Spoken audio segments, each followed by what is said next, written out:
La réutilisation est souvent présentée comme plus vertueuse dans le secteur de l'emballage. Évidemment, si je réutilise un objet plusieurs fois, c'est forcément meilleur pour l'environnement. Eh bien, ce n'est pas si vrai. Dans le secteur de l'emballage papier-carton, plutôt que de réutiliser l'objet, on réutilise plutôt la matière. Parce que finalement, réutiliser un objet, c'est aussi réutiliser la matière qu'il compose, qui représente l'essentiel de son impact environnemental. Quand on réutilise un emballage, il faut le récupérer, le laver, le réparer si nécessaire, le renvoyer à son endroit de remplissage et ensuite l'envoyer vers le consommateur.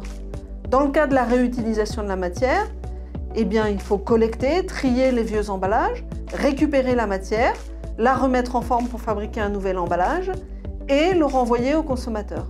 C'est la comparaison de ces opérations complémentaires qui permettra d'établir le meilleur modèle.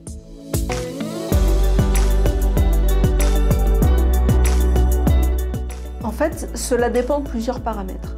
La distance que doivent parcourir les emballages pour être à nouveau remplis ou pour être recyclés. La quantité d'eau utilisée pour laver les emballages réutilisables ou pour le recyclage. Ou le poids de l'emballage. Parce que pour un emballage qui doit être réutilisé 50 fois, il faudra forcément qu'il soit plus robuste. Mais il y a aussi d'autres paramètres qui sont moins intuitifs. Par exemple, pour avoir un emballage toujours disponible au moment où on en a besoin, il faut fabriquer plus d'emballages réutilisables que le minimum nécessaire ou avoir une industrie du recyclage très réactive. Quand on fabrique un emballage à usage unique, il est forcément adapté aux produits à emballer. Pour un emballage réutilisable, il va falloir établir plusieurs modèles et l'adéquation au produit sera moins idéale. Pour résumer, la comparaison n'est ni simple ni intuitive.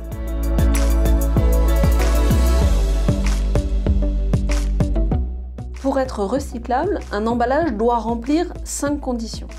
Il doit pouvoir être collecté sur la totalité du territoire. Il doit pouvoir être trié pour être orienté vers les bonnes filières de recyclage. Il ne doit pas contenir de substances qui soient perturbatrices du tri, de la collecte ou du procédé de recyclage. Il doit permettre d'avoir un rendement de matière assez important pour que le recyclage soit efficace. Et enfin, il doit exister une filière industrielle qui est capable de le prendre en charge pour le recycler.